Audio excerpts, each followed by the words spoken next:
ये coordinator chapter की theorem जिसका नाम है मिड पॉइंट थ्योरम, इसे एमपीटी के नाम से भी जानते हैं।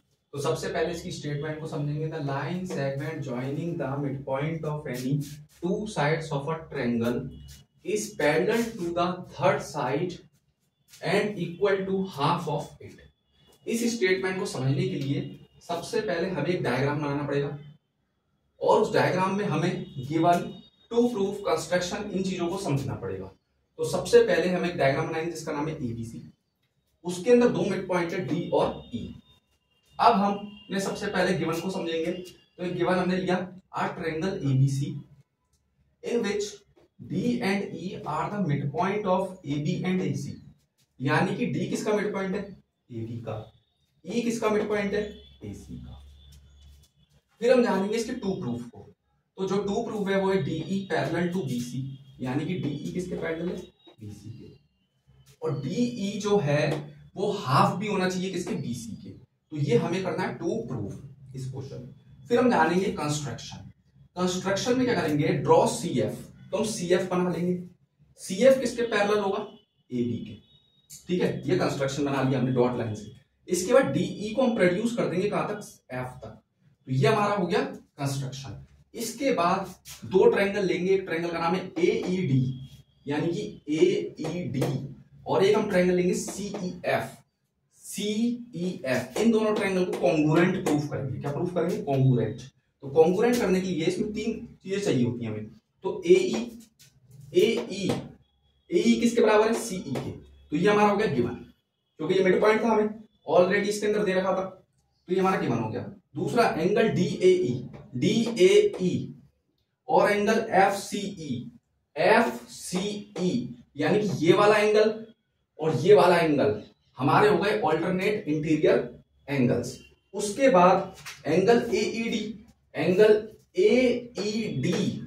और एंगल सीईएफ, ये वाला एंगल और ये वाला एंगल हो गए वर्टिकली अपोजिट एंगल। तीन हमें कंडीशन इसके अंदर मिल गई। तो हमारा ट्रायंगल एईडी और ट्रायंगल सीईएफ बाय एएसए से कॉन्ग्रुएंट प्रूफ हो गया। इसके बाद हम आते हैं इसमें कि सीपीसीटी क्या होगा। तो सीपीसीटी इसका होगा एडी इक्वल टू सीएफ। ये इसका पहला सीपीसीटी हो गया। और दूसरा सीपीसीटी इसका हो गया डीई इक्वल टू ईएफ। ये वाला इसका दूसरा सीपीसीटी हो गया। इसके बाद हम आते हैं, अब हमें क्या करना है इसके अंदर। ये तो हमने कॉन्ग्रुएंट कर लिया ट्रायंगल को, दो ट्रायंगलों को हमने कॉन्ग्रुएंट प्रूफ कर लिया। अब हम आते हैं इसके पैरेललोग्राम के ऊपर। तो इसमें पैरेललोग्राम है बीसीएफडी। ये हमें इसके अंदर प्रूफ करना है। क्या करना है? प्रूफ। तो अब हम प्रूफ करने के लिए क्या लेंगे? एडी किसके बराबर लेंगे? बीडी के। एडी बीडी के बराबर इसमें पहले ही बता रखा गिवन। ये गिवन है एडी इक्वल टू बीडी। अब बीडी किसके बराबर है? सीएफ के। तो बीडी का है इसमें? बीडी ये रहा, और सीएफ का है ये रहा। बीडी सीएफ के अगर इक्वल है तो ये इसके पैरेलल भी है।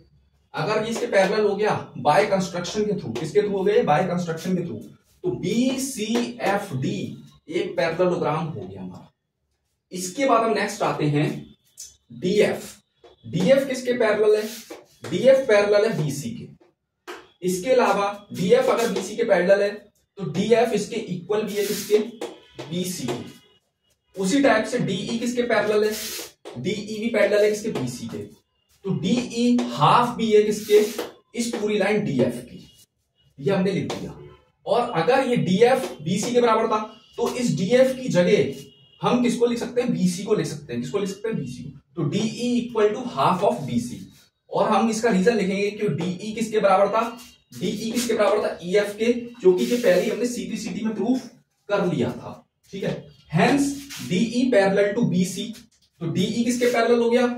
डीई पैरेलल हो गया बीसी के, और डीई किसके? हाफ हो गया बीसी के। Thank you so much.